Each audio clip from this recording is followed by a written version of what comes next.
우주 만물을 창조하신 하나님께서는 당신이 창조하신 모든 것들을 바라보시면서 아주 흡족해 하셨습니다.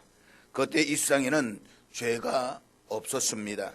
하나님께서 인간을 위해서 창설하신 에덴 동산에는 모든 것이 풍족하였고 기쁨이 넘치는 삶의 연속이었습니다. 하나님은 인간과 친밀한 교제를 나누셨으며 그들에게 모든 좋은 것을 허락하셨습니다. 이때까지 아담과 하와에게 있어서 하나님은 당신의 언약을 주시고 그 언약을 신실하게 이루시는 참으로 은혜로운 여호와 하나님이셨습니다. 그런데 어느 날 그 에덴 동산에서 평온한 삶을 누리고 있던 여자에게 사탄이 찾아와서 교묘하게 유혹하며 여자의 마음을 흔들었습니다. 사탄은 하나님의 이름을 여호와 하나님 대신에 엘로힘이라고 부르며 하나님과 여자 사이를 멀어지게 만들었습니다.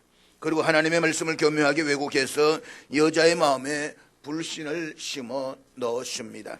사탄은 하나님 참으로 너희에게 동산의 모든 나무의 열매를 먹지 말라 하시더냐라고 물음으로써 여자로 하여금 하나님께서 자신들에게 불필요한 제한을 주셨다는 인상을 갖게 만들었습니다. 뿐만 아니라 사탄은 여자에게 너희가 결코 죽지 아니하리라고 말하면서 하나님께서 금하신 선악과를 따먹도록 하였습니다. 사탄은 여자의 마음에 하나님을 향한 신뢰의 의심을 품게 만들었을 뿐만 아니라 자신들도 하나님과 같이 될 수 있다는 헛된 욕망을 불어넣었습니다.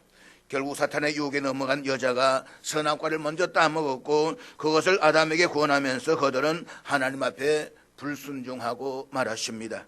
그 결국 하나님 창조하신 이 아름다운 세상에 죄가 들어오고 말았습니다. 그리고 선악과를 따먹자 말자 사탄이 말한 대로 그들의 눈이 밝아졌습니다. 그러나 그들의 눈이 밝아졌다라고 하는 것은 그들이 보아서는 안 된 것들을 확실하게 보게 되었다는 것을 의미합니다. 실제로 선악과를 따먹은 그들은 어두움에는 밝아지고 진리의 빛에는 어두워졌습니다. 선악과를 따먹은 그들이 얻은 것은 선이 아니라 악이었습니다. 하나님의 지혜가 아니라 자신의 벌거벗음을 깨닫는 수치스러움과 두려움이었습니다. 결국 그들은 보아서는 안 되는 어두움과 악과 수치스러움만 보게 되었습니다. 그래서 그들은 무화과 나무 잎을 엮어서 자신의 수치스러움을 가리려고 했지만 이것은 인간이 자신의 힘으로 죄의 문제를 해결할 수 없음을 말해주고 있는 것입니다. 오늘 본문은 바로 그런 죄가 세상에 들어옴으로써 인한 최초의 상황에 대해서 말씀해주고 있습니다. 오늘 본문은 인류의 조상이 하나님의 말씀을 무시함으로써 하나님 앞에 소환되었고 그 앞에서 책임을 지게 되었다는 것만을 말하고 있는 것이 결코 아닙니다. 만약 오늘의 말씀이 단지 인류 역사에서 가장 먼 과거에 있었던 역사적 사실만을 이야기하는 것이라고 한다면 오늘의 본문이 우리에게 주는 의미는 아무것도 없습니다. 그저 역사적 하나의 이야기일 뿐인 것입니다. 본문을 통해서 하나님께서 말씀하고자 계시는 것은 그들의 잘못에 대한 최종적인 심판이 아닙니다. 우리 본문을 통해서 인간이 죄를 범함으로써 죄가 인간의 마음속에서 활동하게 된 것을 분명히 볼 수가 있습니다. 이제 공은 사람의 손을 떠나서 하나님의 손에 들어갔습니다. 인간이 할 수 있는 것은 아무것도 없습니다. 하나님의 결단과 처분만이 기다리고 있을 뿐입니다. 여러분, 우리 살아가는 이 세상에는 수많은 종교들이 있습니다. 세상의 모든 종교들은 인간이 알지도 못하는 신들에게 다가가기 위해서 선행으로 공덕을 쌓고 계율을 지키며 스스로 그들이 믿는 신들을 알아서 찾아가야 한다라고 가르치고 있습니다. 그래서 사람들의 신앙이란 인간이 스스로 신을 찾고 그 신을 기쁘게 하기 위해서 노력하는 것이라고 생각을 합니다. 그리스도인들 가운데서도 이런 생각을 하는 분들이 많이 있습니다. 그래서 하나님의 노여움을 달래고 하나님이 기쁘시게 하기 위해서 우리가 신앙생활을 해야 되고 헌금도 많이 해야 되고 봉사도 많이 해야 되는 것처럼 그렇게 생각을 합니다. 그러나 그것은 세상의 종교들의 이야기입니다. 성경이 증언하신 하나님은 우리가 스스로 찾아가야 하는 분이 아니라 당신께서 먼저 우리를 찾아오시는 분이심을 깨우쳐 주고 있습니다. 그리고 이것이 기독교와 세상 다른 모든 종교들과의 본질적인 차이이며 우리가 믿는 복음의 핵심입니다. 우리가 성경을 펼치면 온 우주 만물을 말씀으로 창조하신 하나님께서 당신의 모양대로 인간을 손수 빚으시며 만드시는 장면이 나옵니다. 그리고 하나님께서는 인간들을 위해서 에덴 동산을 창설하시고 그곳에서 사랑과 은혜 안에서 인간적인 관계를 맺기를 원하셨던 하나님의 모습을 볼 수가 있습니다. 그러면서 창조 주신 하나님과 피조물 인간과의 차이를 두시고자 동산 한가운데 선악을 알게 하는 나무를 심어두시고 그 열매는 먹지 말라라고 명령하셨습니다. 그리고 그 열매를 먹으면 반드시 죽는다라고 아주 분명하게 말씀하셨습니다. 하지만 사탄의 유혹에 넘어간 인간은 하나님과 같아지는 욕망으로 그 선악과를 따먹음으로써 죄를 범하였고 그 결과 하나님을 떠나 숨는 존재가 되어버렸습니다. 이런 상황에서 세상의 모든 종교들에서는 일반적으로 신의 뜻을 어긴 인간에게는 아주 가혹한 형벌을 내리도록 가르치고 있습니다. 힌두교나 불교에서는 인간이 신의 법을 어기면 환생을 통해서 더 낮은 존재로 태어나게 하거나 업보에 따라서 영원히 고통받는 형벌을 받게 된다라고 말합니다.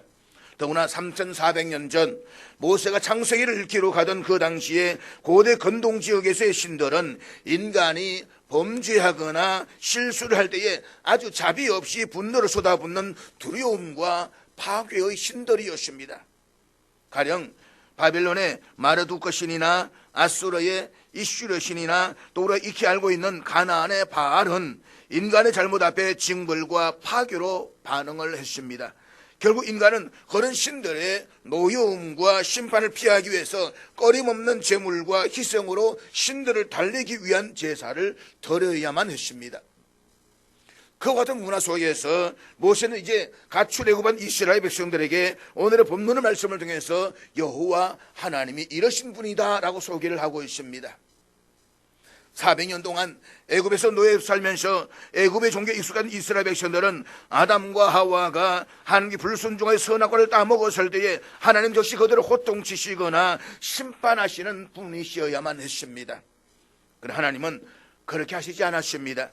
오히려 하나님은 죄를 짓고 부끄러워하여 숨은 그 인간을 포기하지 아니하시고 직접 찾아오셨습니다. 그리고 두려움과 부끄러움으로 동산나무 사이에 숨어있는 아담과 하와를 아주 부드럽게 부르셨습니다. 그것이 오늘 본문의 내용인 것입니다.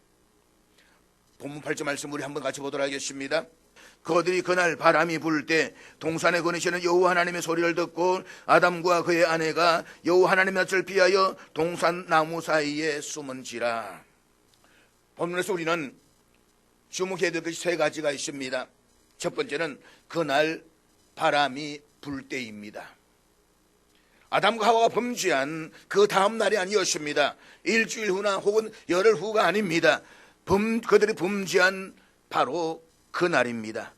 그날 바람이 불 때.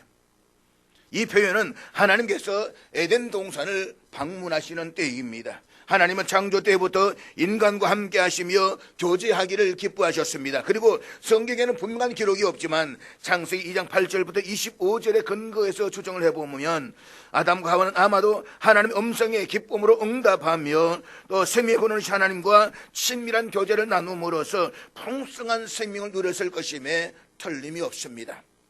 따라서 아담과 하와는 하나님께서 에덴 동산을 방문하시는 때를 알았습니다. 그들은 하나님께서 에덴 동산을 방문하실 때 나타나는 특별한 현상을 알고 있었습니다. 그것은 동산에 부는 어떤 바람이었습니다.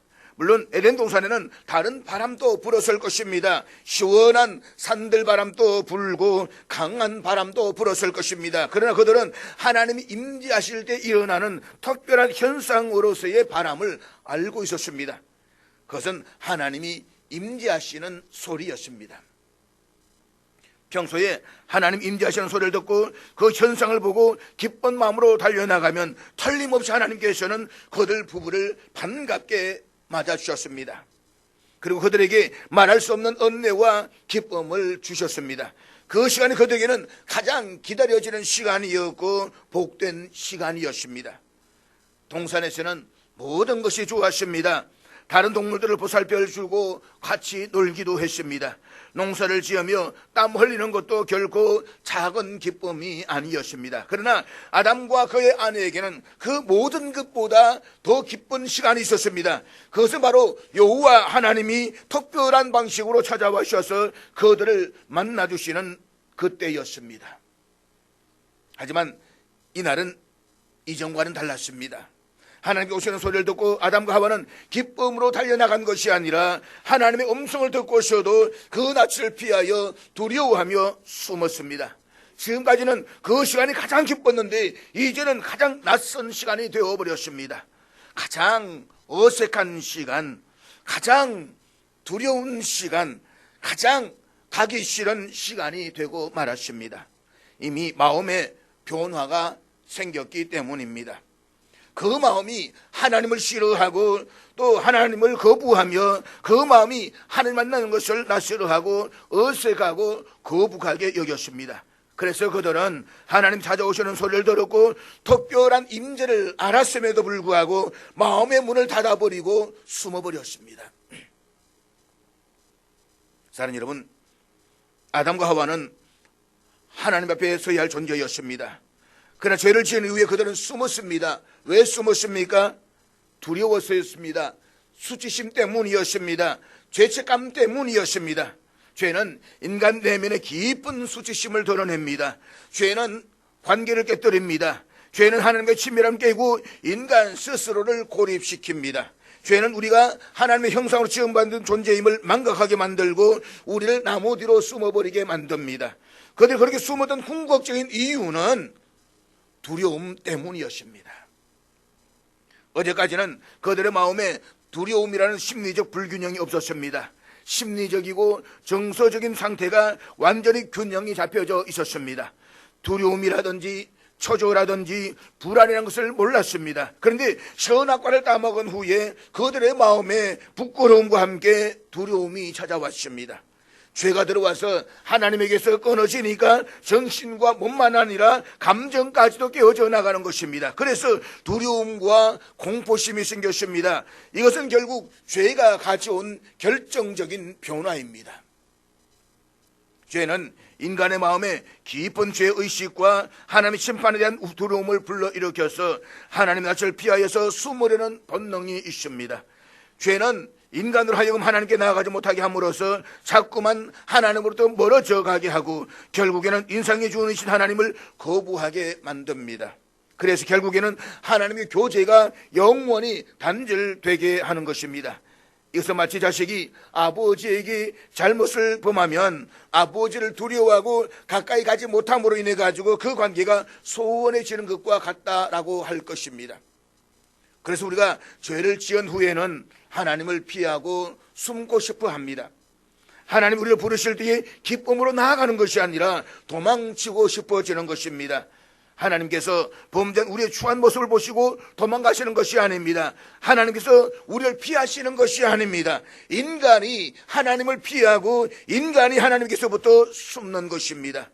죄가 우리의 내면을 이렇게 바꾸어 버렸습니다. 그리고 이것이 바로 오늘 우리 인간의 영적 현실인 것입니다. 사랑하는 여러분, 인간의 생명은 하나님께로부터 왔습니다. 따라서 하나님은 인간의 생명의 권원이십니다. 그러므로 인간은 생명의 권원이신 하나님과 밀접하게 연결되어 있어야만 생명력 있는 삶을 살아갈 수가 있습니다. 그런 의미에서 인간과 하나님과의 교제 단절은 인간의 죽음을 의미합니다. 곧 죄를 범한 인간은 영적으로 죽어 있을 뿐만 아니라 장차는 육체적으로도 죽고 마지막에는 영원히 죽게 되는 것입니다. 그러므로 인간에 있어서 가장 시급한 것은 죄로 인해서 단절된 하나님과의 관계를 회복하는 것입니다. 그런데 범죄한 인간은 스스로 하나님께 나아갈 수가 없습니다. 따라서 인간 측에서는 능동적으로 하나님의 교제를 회복할 수도 없습니다.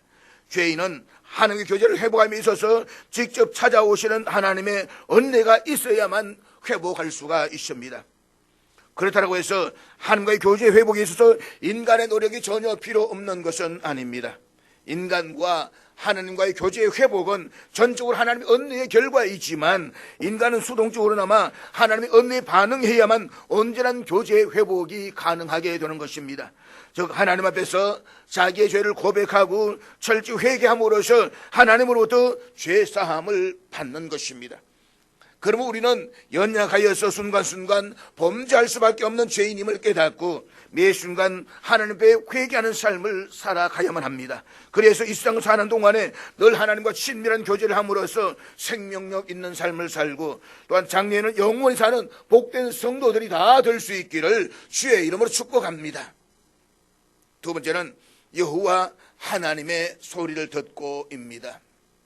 그날 바람이 불 때 동산에 거니시는 여호와 하나님의 소리를 듣고, 보십시오. 사탄은 여자와의 대화에서 하나님의 전능성을 강조하는 엘로힘이라는 명칭만을 사용했습니다.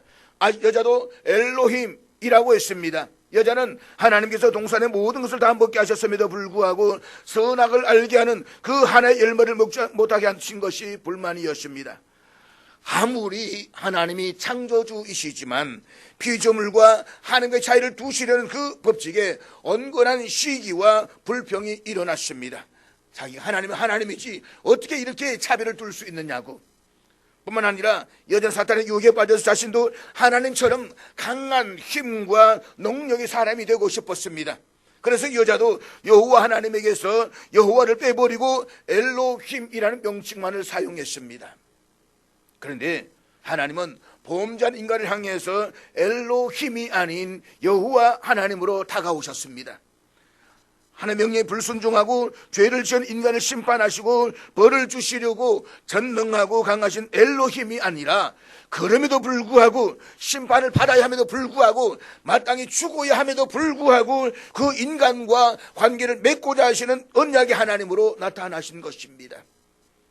약속의 하나님이 당신의 말씀을 통해서 죄에 빠진 인간들을 구원해 주시는 여호와 하나님으로 찾아오신 것입니다. 여호와 하나님의 소리를 듣고 아담과 그의 아내가 여호와 하나님의 낯을 피하여 동산 나무 사이에 숨은지라. 오늘 이 본문에서만 해도 여호와 하나님이 두 번이나 강조되고 있는 것입니다. 심판하시는 하나님이 아니라, 강한 하나님이 아니라 긍휼함과 사랑과 은총을 가지고 나오시는 하나님, 여호와 하나님으로 말씀하고 있는 것입니다. 특별히 본문에서 우리말로 소리는 하나님의 임재 또는 하나님의 말씀이 들려오는 것을 의미합니다. 죄를 짓기 전에는 하나님의 음성이 평안이었습니다. 그러나 이제는 그 하나님의 음성이 무겁게 들립니다. 죄를 짓기 전에는 하나님의 음성이 거저 사랑의 속삭임이었습니다. 그러나 이제는 무서운 심판의 소리를 들려옵니다. 죄를 짓기 전에는 하나님의 음성이 기다려졌습니다. 그러나 이제는 하나님의 음성을 듣는 것조차도 두려워졌습니다. 왜 그렇습니까? 죄가 하나님과 우리 사이를 가로막았기 때문입니다. 사랑하는 여러분, 이 시간 우리 자신을 한번 솔직히 돌아보십시다. 처음에는 하나님을 사랑하며 뜨겁게 예배를 드렸습니다. 하나님의 말씀이 꿀처럼 달았고 기도할 때마다 은혜가 넘쳤습니다. 하지만 시간이 지나면서 신앙이 식어가고 세상에 마음을 빼앗기고 죄가 쌓이게 되면서 하나님의 음성이 부담스러워지고 두려워지기 시작합니다. 처음에는 예배가 기다려지고 예배가 소중해졌습니다. 그렇지만 이제는 그 예배 시간조차도 뭔가 부담스러워지기 시작합니다.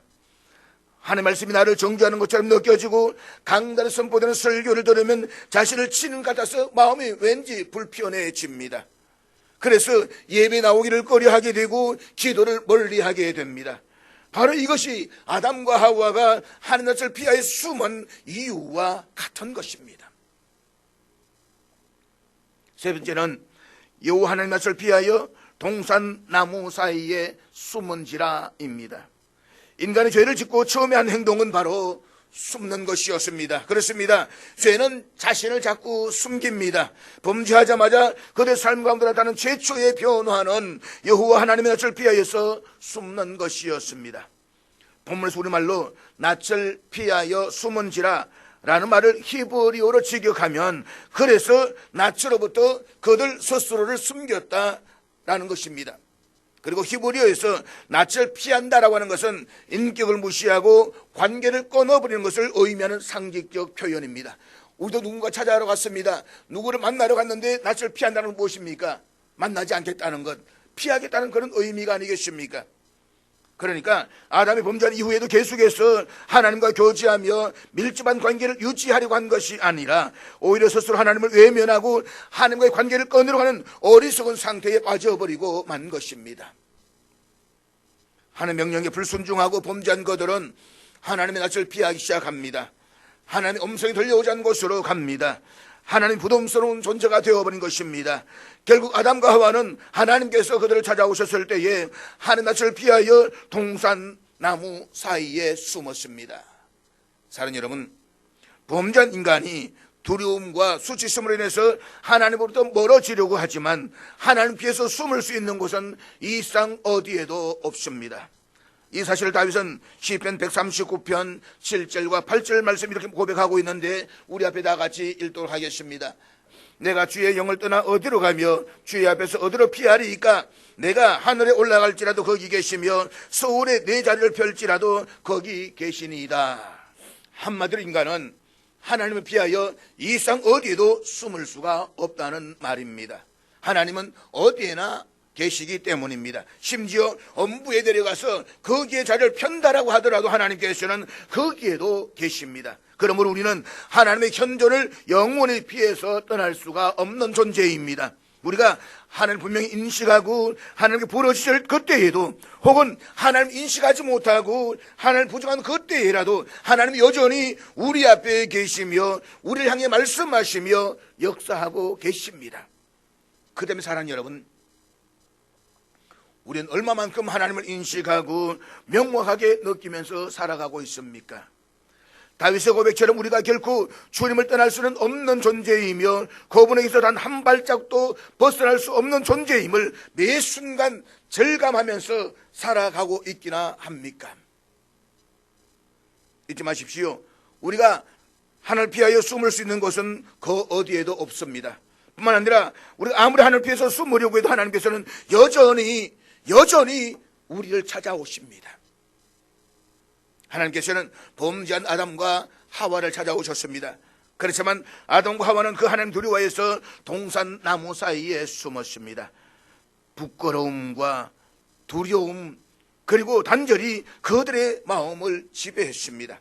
그 하나님께서 야 너희들이 겨우 그런 존재였구나 라고 그냥 돌아가시지 않았습니다. 한심한 인간들이라고 외면하시지도 않았습니다. 그렇다고 해서 명령을 어기고 불순종한 그들을 향해서 대노하시면서 야단을 치시지도 않았습니다. 고대 근동의 신들이라면 벼락을 내리고 숨은 인간을 파괴해버렸을 것입니다. 힌두교나 불교 방식으로 한다면 아예 업보를 내려가지고 영원히 저주받게 만들었을 것입니다. 아마 우리를 같아도 그냥 가만히 두지는 않았을 것입니다. 그렇지만 여호와 하나님은 먼저 그들을 찾아오셨고 말씀하십니다. 본문 9절 말씀입니다. 여호와 하나님이 아담을 부르시며 그에게 이르시되 내가 어디 있느냐. 범죄한 아담을 찾아오신 하나님께서는 아담을 부르셨습니다. 하지만 아담은 하나님의 존재를 피하여서 숨었습니다. 하나님을 만나고 싶지가 않았습니다.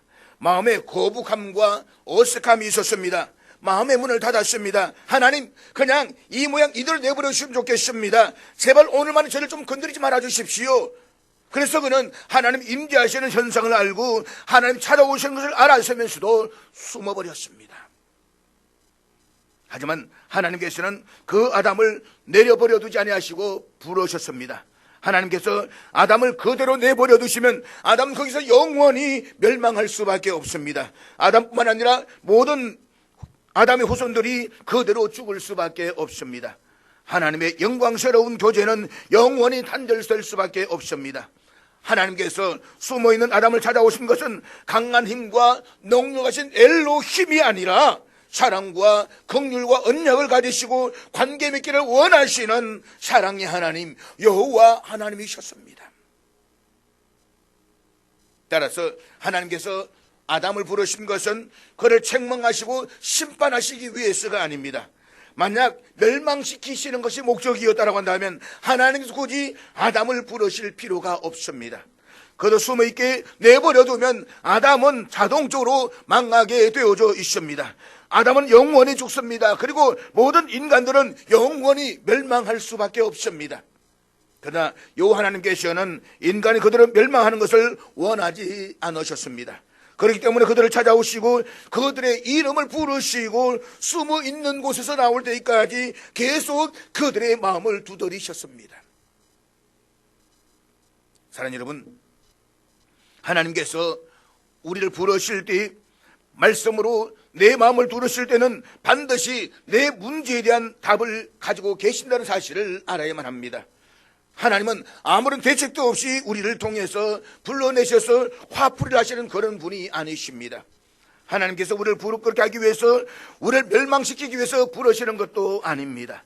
잊지 마십시오. 하나님께서 우리를 부르실 때는 분명히 나의 문제에 대한 답을 가지고 계십니다. 그렇기 때문에 하나님께서 우리를 부르실 때에 우리는 겸손한 자세로 하나님, 제가 여기 있습니다 라고 하나님 부르심에 응답할 수가 있어야 되는 것입니다. 그것이 바로 영원히 복되게 사는 길입니다. 오늘 본문에서 우리말로 부르다라고 번역된 히브리어는 아담이 부인할 수 없도록 분명한 소리로 그를 부르셨음을 의미합니다. 그러니까 속닥하게 못 알아듣도록 아주 미미한 소리가 아니라 아주 확실하게 분명한 소리로 부르셨다는 것입니다. 아담아, 내가 어디 있느냐? 하나님은 모든 것을 다 하시는 전지하신 분이십니다. 그 하나님께서 아담이 어디에 있는지를 모르셔서 내가 어디 있느냐라고 물으신 것이 아닙니다. 내가 거기에 있느냐라고 하는 것입니다. 내가 있을 곳은 그곳이 아니라는 것입니다. 내 앞으로 나오라는 것입니다. 무화과 나무가 너에게 영원한 생명을 줄 수가 없다는 것입니다. 내가 어디 있느냐? 이것은 하나님께서 인간을 창조하신 뒤에 인간의 처음으로 던지신 질문이었습니다. 이 질문 속에서 우리는 죄가 무엇인지 그리고 신앙이 무엇인지를 깨닫게 됩니다. 그렇다면 죄가 무엇입니까? 있어야 될 자리를 떠나는 것입니다. 반면에 신앙은 뭐겠습니까? 있어야 될 자리를 지키는 것입니다. 그 자리는 하나님을 향하는 자리, 하나님 앞에 서 있는 자리, 하나님과 바른 관계를 맺는 자리, 하나님 말씀에 순종하는 자리입니다. 그 자리를 지키는 것입니다. 그래서 하나님께서 아담에게 내가 어디 있느냐라고 물으십니다. 왜냐하면 있어야 될 자리를 지금 이탈했다는 것입니다. 하나님께서 아담을 부르셨을 때에 아담이 뭐라고 대답을 했습니까? 본문 10절 말씀입니다. 이르되 내가 동산에서 하나님의 소리를 듣고 내가 벗었으므로 두려워하여 숨었나이다. 하나님, 내가 두려워서 숨었습니다. 굉장히 솔직한 고백처럼 들립니다. 그런데 무엇이 두려워서 숨었습니까? 내가 벗었으므로 두려워하여 숨었습니다. 오늘 본문에서 우리말로 벗었으므로 두려워하여 라는 표현을 히브리어로 적용하면 그리고 나는 두려웠습니다. 왜냐하면 벗었기 때문입니다 라고 하는 것입니다. 이 사실은 아담이 두려웠던 이유가 벗음에 있었다는 사실을 의도적으로 강조하고 있는 것입니다. 그러면 아담과 하와가 범죄하기 이전에는 벌거벗고 옷을 입고 살았습니까? 범죄 이전에도 아담과 하와는 벗고 있었지만 조금도 두려워하지 않았습니다. 더구나 지금 아담과 하와는 무화과 나무 잎으로 치마를 엮어서 만들어서 자신의 몸을 가리고 있습니다. 최소한 수치는 가리고 있었다는 것입니다. 그렇기 때문에 벗었으므로 두렵다라고 하는 아담의 이유는 전혀 맞지가 않습니다.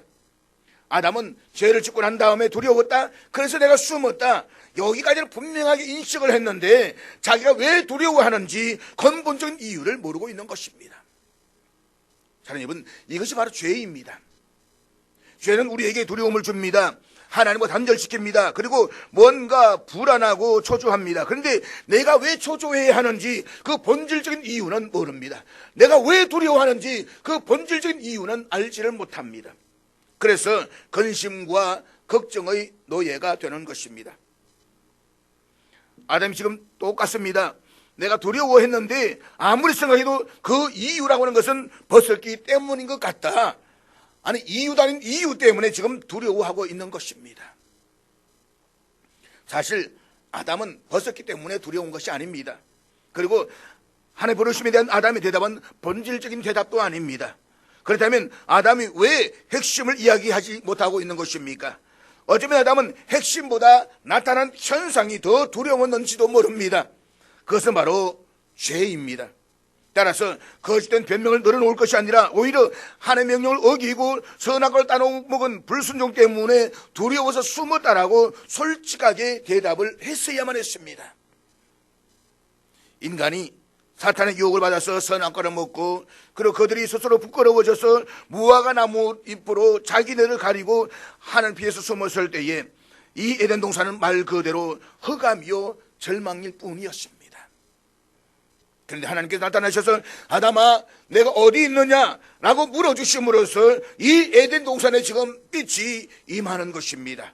소망이 임하는 것입니다. 생명이 임하는 것입니다. 이 여호와 하나님 바로 오늘 저와 여러분 우리의 하나님이신 것입니다.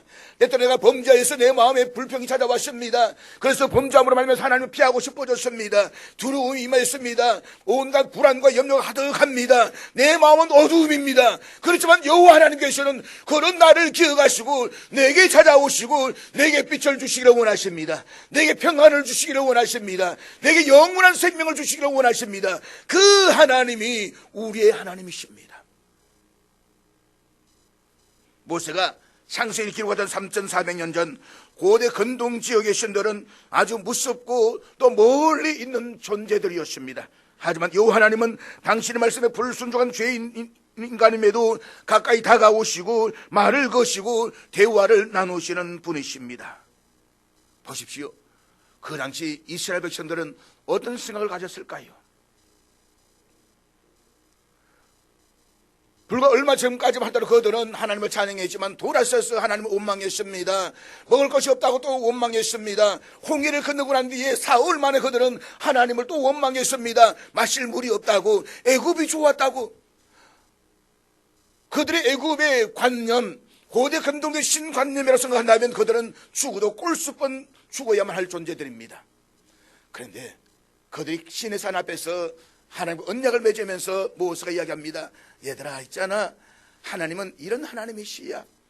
우리가 없다고 원망하고 마실 물이 없다고 애굽을 좋아하고 하나님 부정할 그 순간에도 하나님은 말이야 우리를 사랑하시고 은혜를 베푸시고 찾아와서 관계를 맺기를 원하시고 우리 빛을 주시는 분이시야.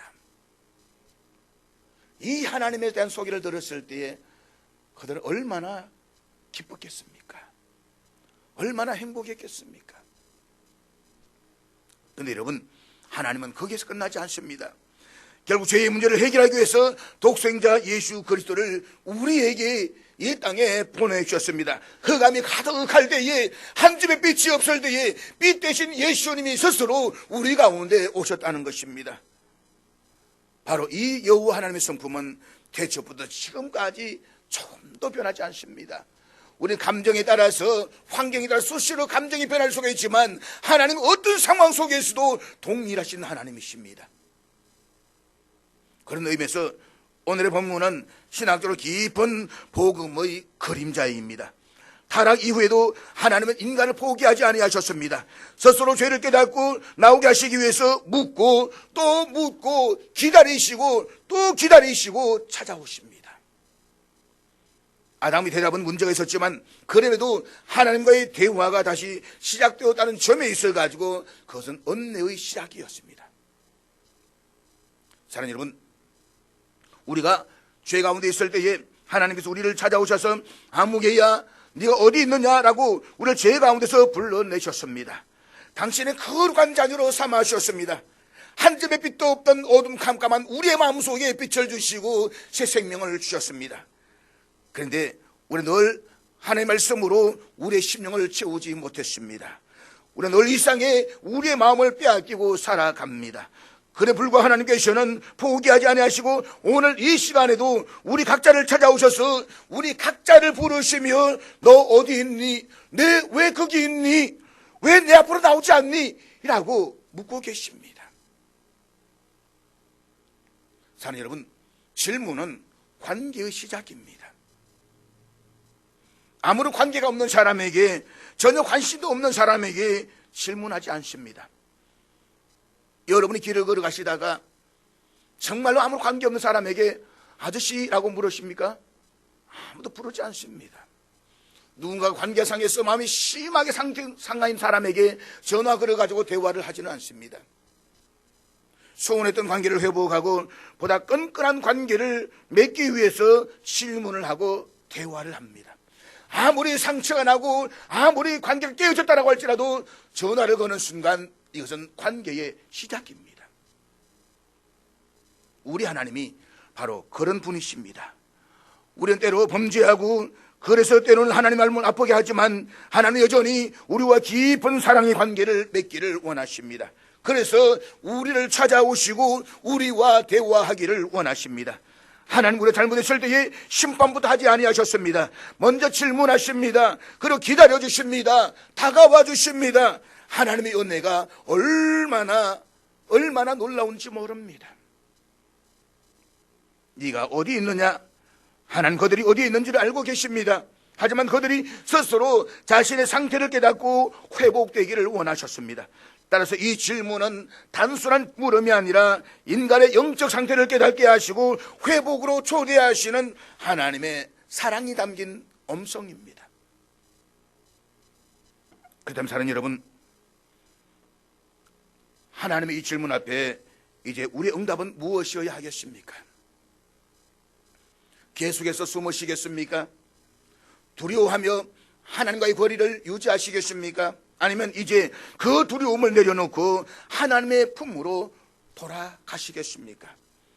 하나님은 우리의 죄와 연약함을 이미 다 알고 계십니다. 그래 불구하고 이 하나님께서는 독생자를 주시기까지 우리를 사랑하시고 잠잠히 우리를 기다리고 계십니다. 이제 여러분의 마음을 하나님께 올려드리십시다. 주님, 이제부터는 숨지 않겠습니다. 이제 주님께로 담대히 나아가겠습니다. 나의 죄와 수치를 주님 앞에 다 내려놓겠습니다. 주님께서 나를 회복시켜 주시고 다시금 주님의 사랑 안에서 살 수 있도록 도와주십시오. 이 고백이 오늘 우리들 가운데 있기를 원합니다. 이 고백을 드릴 때 하나님께서는 우리를 새롭게 해 주실 것입니다. 우리 참된 평안과 용서를 주시고 영원한 생명과 복된 길을 열어주실 것입니다.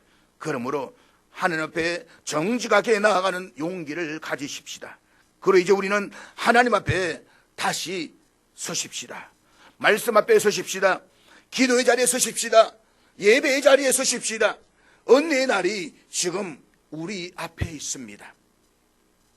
우리가 가졌던 두려움과 수치를 하나님 앞에 다 내려놓을 때에 하나님께서 우리를 새롭게 하시고 우리를 다시금 하나님의 은혜로 덮어주실 것입니다. 그 은혜를 누리며 하나님 앞으로 기꺼이 나아가며 복된 삶을 누리는 저와 여러분 될 수 있기를 주의 이름으로 축복합니다.